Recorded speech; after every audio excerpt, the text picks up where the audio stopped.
Just a quick announcement that if you are listening in real time, I will be taking the last 2 weeks of 2019 off from releasing new episodes. So it'll give you time to celebrate the holidays, catch up with family or friends or with yourself, and catch up on past episodes of the Relationship Alive podcast that you haven't heard yet.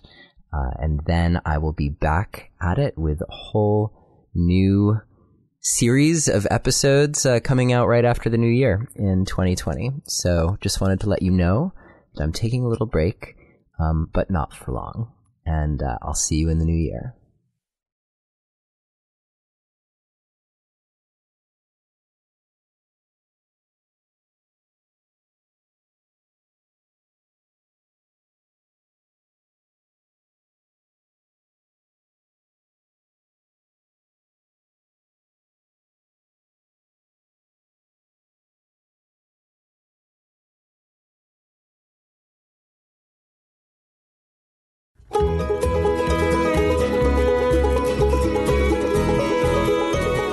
Hello and welcome to another episode of Relationship Alive. This is your host, Neil Satin. This question has been coming up a lot recently. It's particularly relevant in my own life, and in the way that things work, it seems to be relevant in a lot of the lives of people around me. And it's this question about how do you know when it's time to go your separate ways with a partner? And maybe even on a deeper level, is it required that within a breakup you have to be miserable? That there's no avoiding how there's going to be some level of misery and unhappiness and bitterness and anger when it comes time to go your separate ways? Now, these are really good questions to have. And so in today's episode, we're going to take them on directly and explore a different pathway that might be possible when it comes to thinking about breaking up. Now, this is probably not going to shock you, but the times when you are going your separate ways from your partner, those are times when your ability to communicate matter most.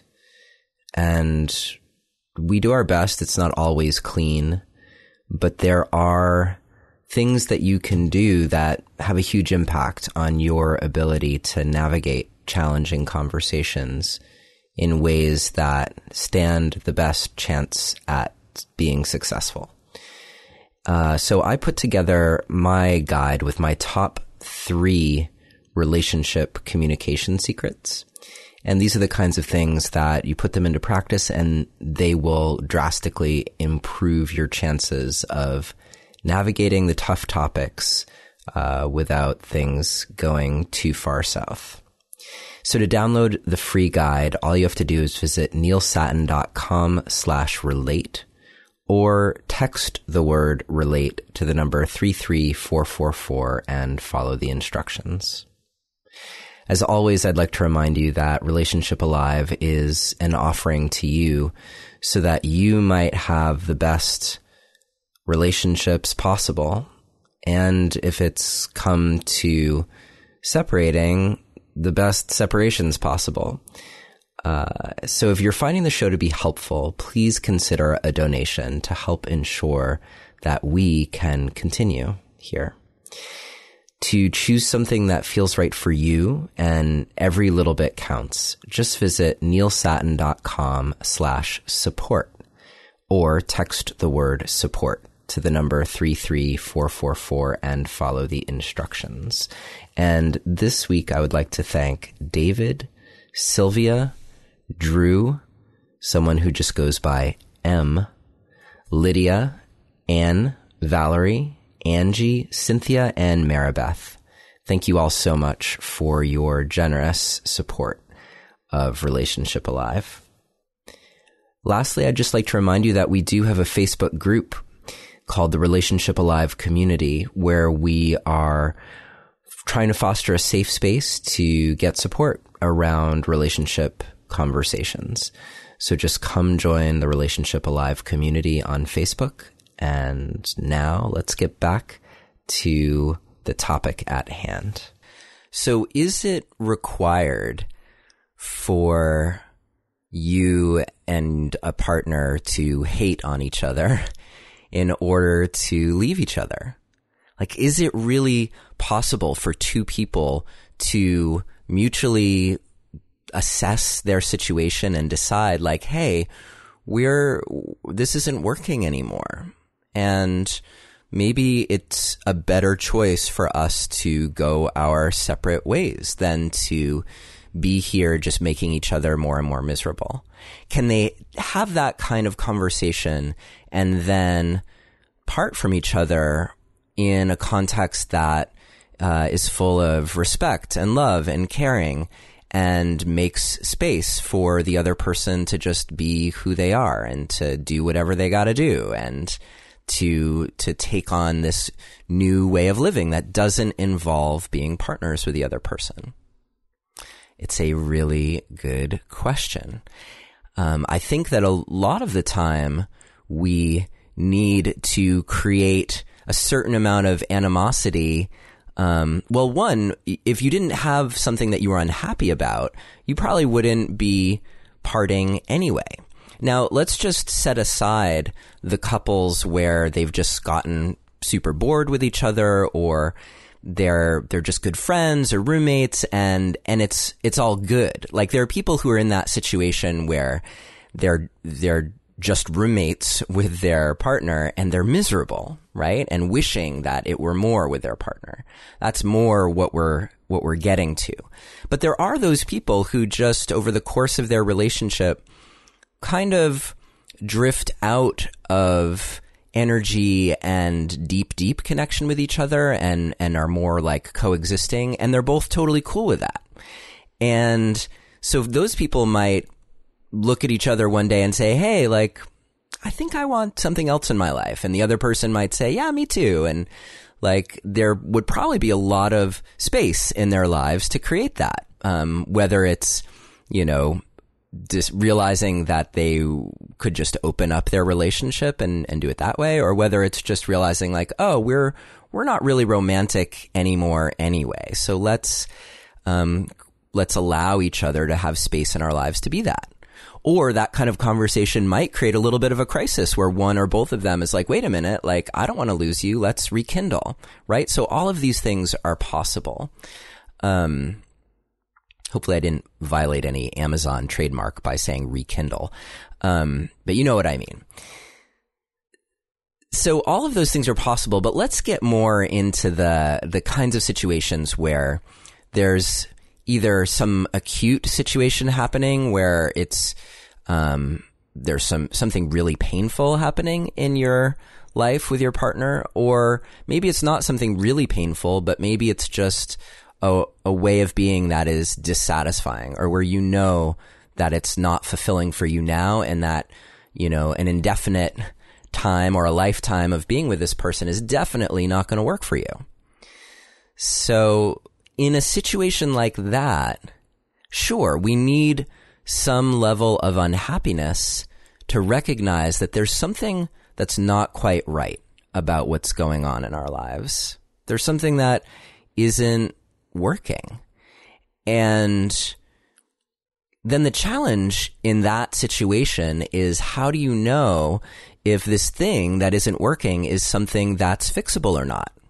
Right? Because we don't want to just necessarily cut and run at like the first sign of challenge or problem or difficulty. I mean, then, nothing would ever last. And you would actually rob yourself from the experience of having all that growth that can happen when you work through challenges. I mean, let's be real here. I've had 200 and something episodes on this podcast, and most of it has been about working through some sort of challenge. Not all of it, but a lot of it. And that's because challenges abound in relationship. So this is a question that actually came up with the Gottmans recently at our live event.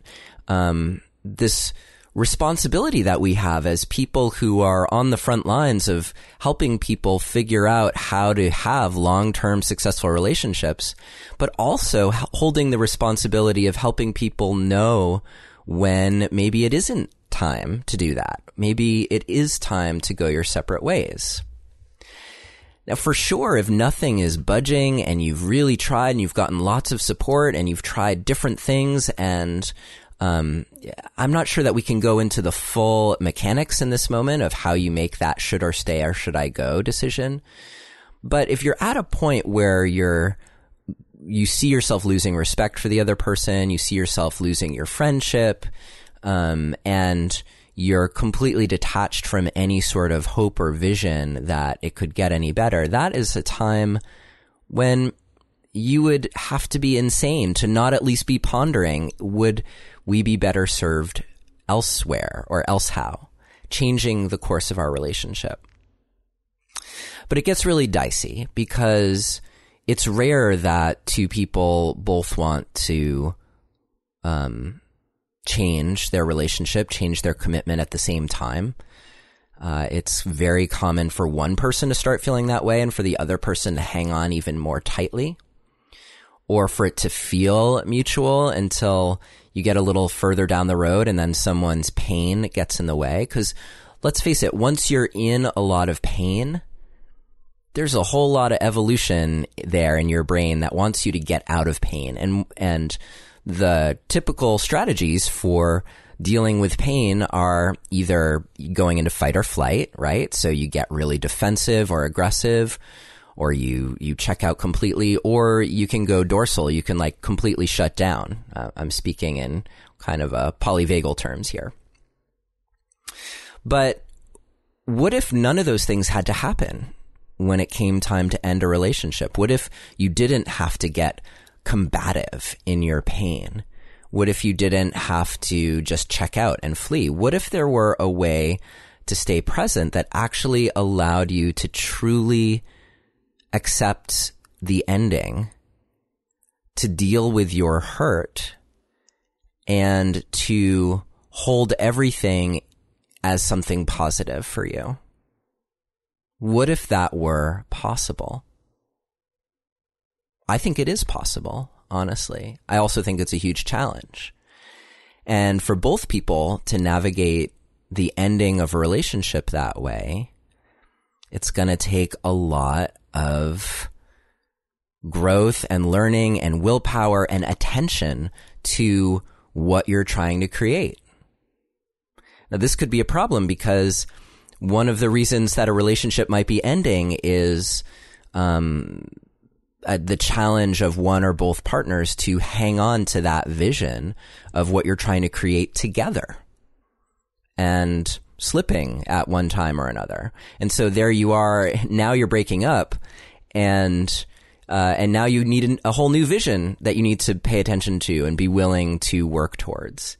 And your ideas about that vision may also be different, just like they were when you were in a relationship. So this isn't to say that there aren't challenges here, right? There are definitely going to be challenges. I've always thought it was kind of ironic the way that when you do get divorced from someone, if you have children or logistics that you still share in common, I'm not saying kids are a logistic, but when you have kids, there are lots of things that you need to coordinate, usually, with your ex.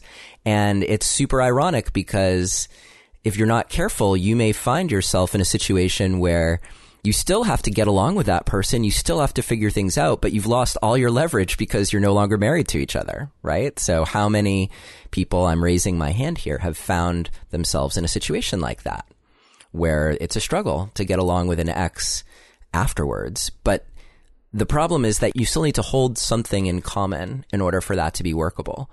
And if you can't, then sure, you end up on your own and doing your best. So my hope for you is that if you're in a situation like this, where you're contemplating the end of your relationship, that you are at least able to hold on to the best version of yourself in the middle of all of that. And I'll describe to you a little bit of what that looks like. And I think this is actually a body of work that's in progress for me. but it's important. And I think it's crucial. So we've had, Catherine Woodward Thomas on the show several times. And at least 2 of those times, she was on to talk about her work, Conscious Uncoupling, which is all about how you heal from a breakup. And I think that work is super profound. I've been through the coach training for Conscious Uncoupling.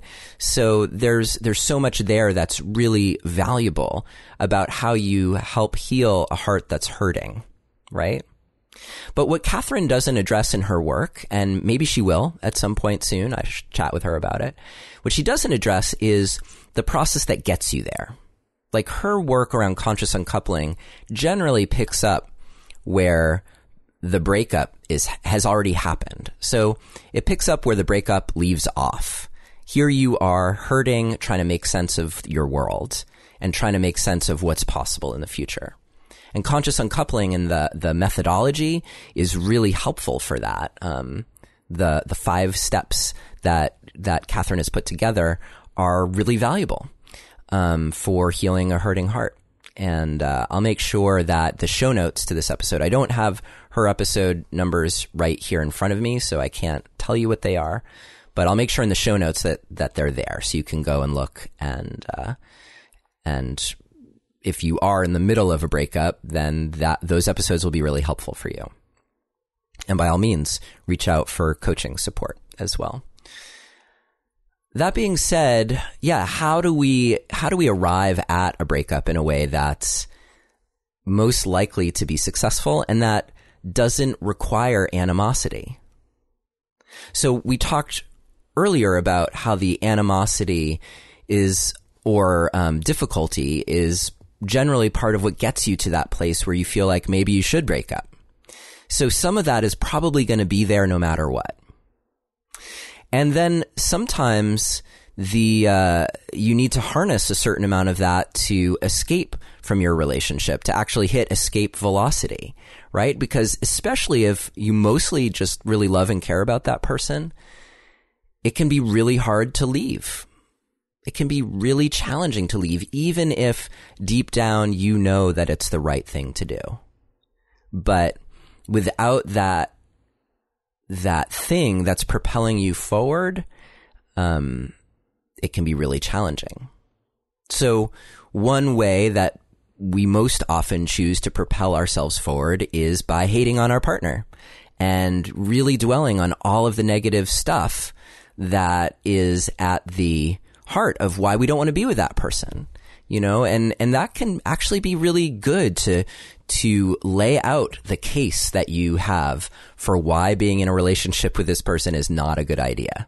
To get really clear on what is so painful for you, what is so hard, what is not changing, what you think might change, what you have a sense will never change.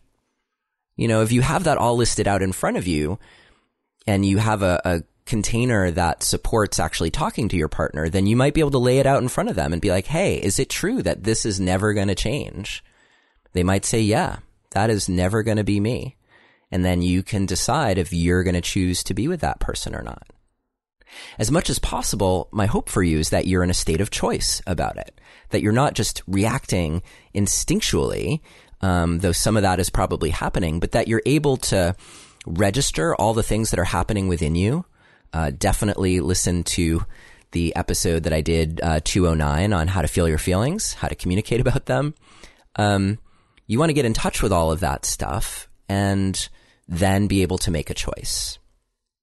And the choosing is what hopefully gets you to a place where you are able to be kind with each other, be gentle with each other, create understanding for each other, and even create a shared meaning or a shared understanding around why you are going your separate ways.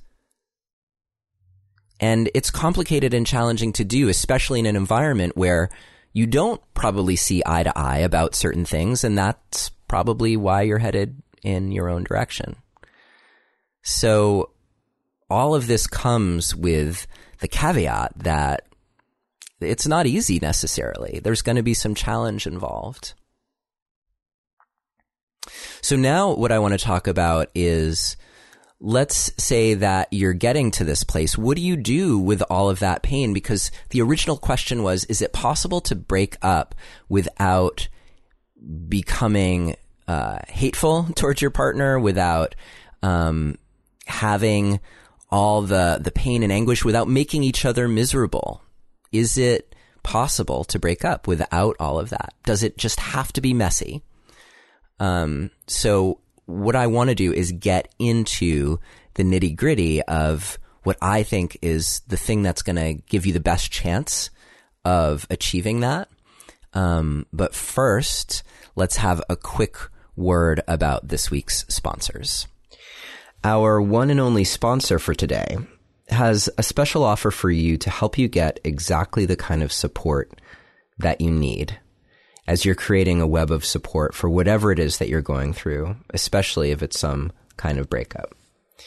One way that allows you to connect with a professional counselor in an online environment that's safe and private is today's sponsor, BetterHelp. With BetterHelp, you can get help on your own time and at your own pace. Along with being able to schedule video or phone sessions, you can also chat and text with your therapist. BetterHelp is affordable, and financial aid is available for those who qualify. So whether it's anxiety, depression, relationship issues, stress, grief, or simply figuring out how to deal with a breakup in a healthy way, whatever it is, definitely consider BetterHelp as a way to help you transform the places where you are stuck or hurting. Best of all, it's a truly affordable option because as a Relationship Alive listener, you get 10% off your first month with the discount code ALIVE. So why not get started today? Go to betterhelp.com/alive. Simply fill out a questionnaire that helps them assess your needs and gets you matched with a counselor that you'll love. That's betterhelp.com/alive. And thank you so much, BetterHelp, for your ongoing sponsorship of the Relationship Alive podcast. So helpful. And now let's get back to the conversation at hand. Now, the more that I think about this whole topic, the more I realize that there's a lot here. I mean, Catherine Woodward Thomas wrote an entire book detailing the 5 steps of conscious uncoupling. So let's just say that if we're going to talk about how to be in a relationship and transition to being out of a relationship, that's probably book worthy too. You heard it here first. So before let's just enter into this conversation with the understanding that we're not going to be able to cover it all in this moment. I've said that a lot on the show, right? Because we're talking about meaty matters here. Or for the vegetarians in the audience, well, it can still be really like a super good vegetarian dish like tempeh, kung pao, stir fry worthy matters, something like that. But let's go to the heart of it. The heart of it is you're breaking up, you have all this pain. It could be because your partner has done something that you consider to be horrible. It could be that there's just something about the way they interact with you that is irreconcilable. It could be that there's something about what you're missing that you could easily get really resentful about.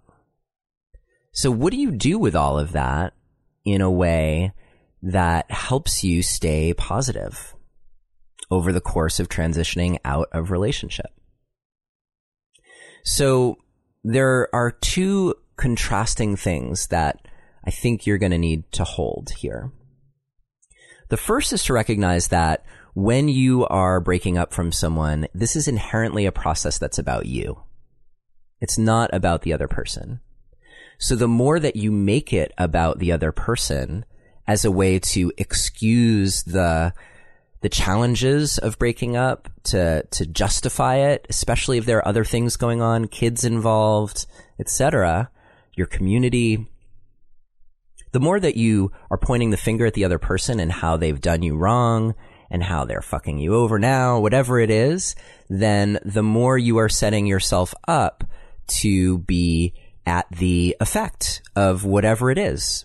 And, another word for that is basically to be a victim. The more you are setting yourself up to be victimized, to be controlled by whatever their choices are. So let's not do that if we can avoid it.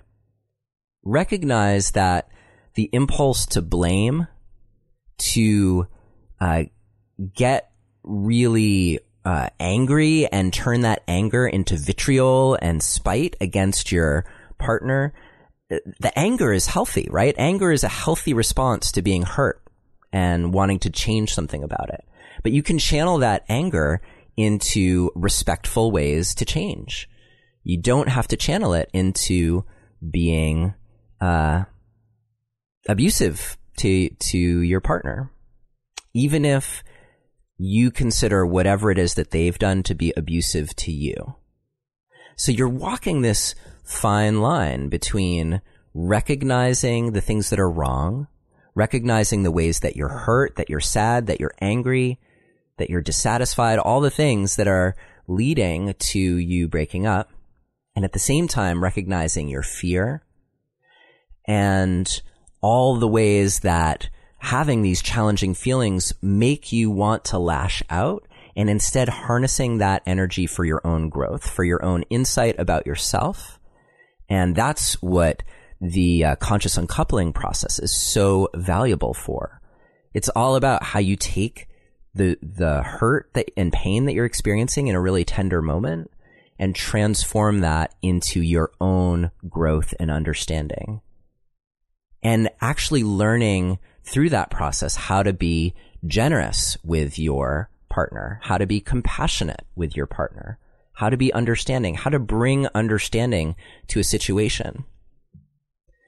Because as you've heard me say on this show countless times, our relationship is a dance between two people. So there's probably almost never, I'm not going to say never, but let's say rarely do you reach a moment where breaking up is required where you didn't have some part in it. I'm not saying that you're responsible for shitty choices that your partner may have made. You are responsible for the shitty choices that you made, but it doesn't make you a bad person. It doesn't mean that there's something wrong with you. It is worth looking clearly at what happened and making sense of it in a way that empowers you and delivers you from feeling victimized by yourself or victimized by your partner. That's what the conscious uncoupling process is all about. And it's really beautiful if both you and your partner can engage in that for yourselves, then it can actually lead you to a place where you really do see the value both in what your relationship was all about. So despite the things, the hardships that are leading you to separate, you might still come away feeling like, wow, that was really valuable. I learned a lot. And then there's the additional learning that you get from all of the pain, because the pain that you're experiencing goes right to the heart of probably some of the earliest wounds that you experienced in your life. That a lot of that pain is not about your partner. You got to trust me on that one. It's not about your partner. It's about what has happened to you along the way.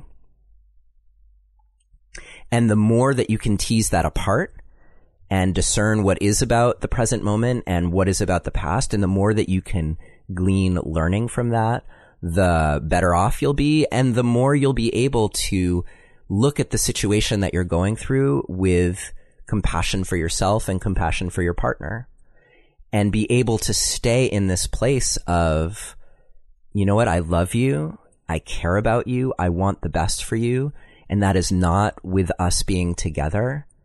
And that brings with it a lot of pain. But in the middle of that pain, I am going to act as best as I can with respect for you. I'm going to find ways to honor you in your process. I'm going to find ways to not make you a bad person, but to try to understand you. This is hard work. This is hard work in a relationship, and it's hard work as you leave a relationship. So I'm not saying it's going to be easy. And there will probably be bumps in the road. There will probably be times when you feel so super triggered by whatever it is that's going on that you want to lash out, or maybe you do lash out, right? So there may be, even in the midst of this, damage that gets done that you need to apologize for or make amends for, or where you say, yeah, that was stupid. I shouldn't have done that. Or I didn't mean to do that, and I'm sorry, right? So can you create a context that is loving and compassionate even when you're going your separate ways? It's part of it is embracing the idea that you even can do that. And then as you act, asking yourself, are these things supporting that?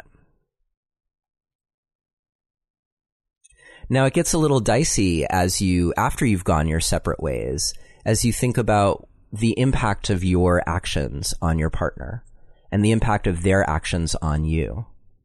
Because again, it can be really easy to vilify the other person. For instance, here's a common example. Let's say that your partner was having an affair, and then after you break up, even though they swore up and down that they weren't interested in that person and that they had left that person behind, but whatever, you decided, we can't get past this, we're breaking up. And then the next thing they do is go and enter into a relationship with that person. I got to tell you, that happens a lot. How do you avoid making the other person a villain for doing that, or saying they were lying to me all that time, or again, making it about them? The more you make it about them, the more you're giving them control over your experience. And it's as hard as it's going to be, it is going to be way easier for you to try and see, what is it like? Why would they do this? What would be helpful for them about this? Are there aspects of this for them that I can actually support, that I can get behind? You may look at something like that and be like, you're going to have to dig really deep. So in terms of an affair, if your relationship ends because of an affair, there's going to be a lot of work for you to go in and be like, all right, what happened? How did I contribute to this situation? Not that it's my fault that my partner had an affair, but where was I responsible for creating a relationship that allowed that to happen? My partner still made a shitty choice, but that doesn't mean that I'm not on the hook, at least on some level, for maybe it's creating an atmosphere where we couldn't be open about how we were really feeling. Or maybe it was we weren't having a very fulfilling sex life and it was something that I didn't want to talk about. Or maybe it was, I knew my partner was unhappy and really low, and I was feeling so low myself that I didn't take the initiative to reach out and try to help them. Right? It could be, it's not like that makes it your fault that they decided to have an affair, but the dynamic that's being created between the two of you is always co-created. And from that, we each make decisions, and those decisions have consequences, right? Now, I chose something that was really extreme, but it doesn't have to be something extreme. It could be that you really want to live in the country and your partner really wants to live in the city, and when it comes right down to it, the kids are grown and gone, and there's no reconciling it anymore. And you both have these really strong desires, and you want to live the life that you wanted to live. And the suburbs no longer works as a compromise. One of you wants to be in the heart of the city. The other of you wants to be, in the mountains somewhere.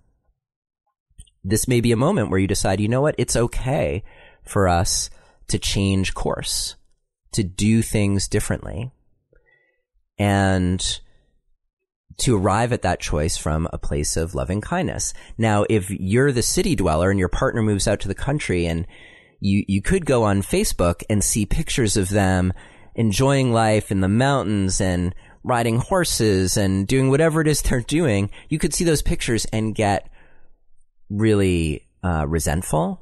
Maybe you'll see them and you'll feel a little bit of hurt or bittersweetness, like, wow, they're having such a good time without me. Especially if it involves another person. Maybe they connect with a new partner who's all about that country mountains experience, right? So it's easy to see all that and then to start projecting like, they suck. Like that's horrible. Or I'm really hurting. It's once you know that you're hurting, rather than going to the anger or the place of judging, how about going to the place of recognizing your hurt and saying, wow, it's really hard. Like that was the life that I wanted to share with them. I just wanted it in the city, right? Or it really hurts because I wish that we could have found a way to compromise and spend half our life in the country and half our life in the city, right? There are any number of options here. But regardless of what it is, just recognizing, I hurt and I want to do something to take care of myself from that hurting place so that then I can step forward with compassion, where I can understand, my partner really had a deep longing to be in the mountains. It was part of their being. I want to give them that. I want to give them that experience. Or in the case of an affair, wow, there must have been something about that person that brought out something in my partner that they really needed to experience. And I hope that works for them. I hope they learn whatever it is that they need to learn. I give them my blessing. In the end, the hardest thing with going your separate ways is learning to truly set each other free. And that's hard. It's not easy because when you're in relationship, more often than not, your lives become intertwined in ways where you're impacting each other without even knowing. And then, of course, you make choices that impact each other. So as you come apart,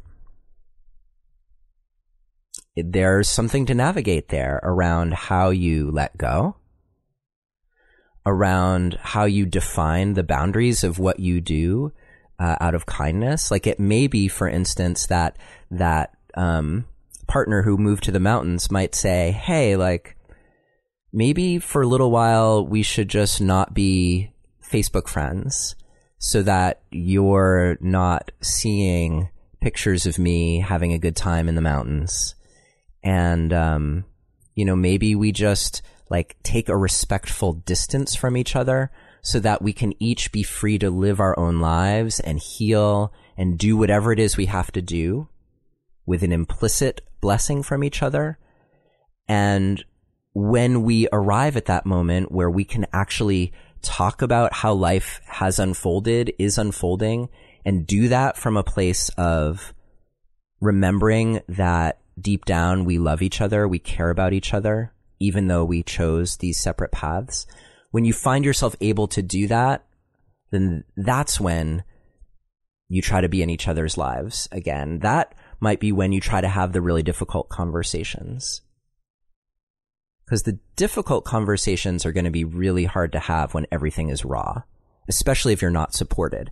If you're being supported, if you have a third party there who can really help hold the container and hold you each accountable to a commitment to be respectful, to be compassionate, to be understanding, then maybe it's possible to have those difficult conversations earlier on.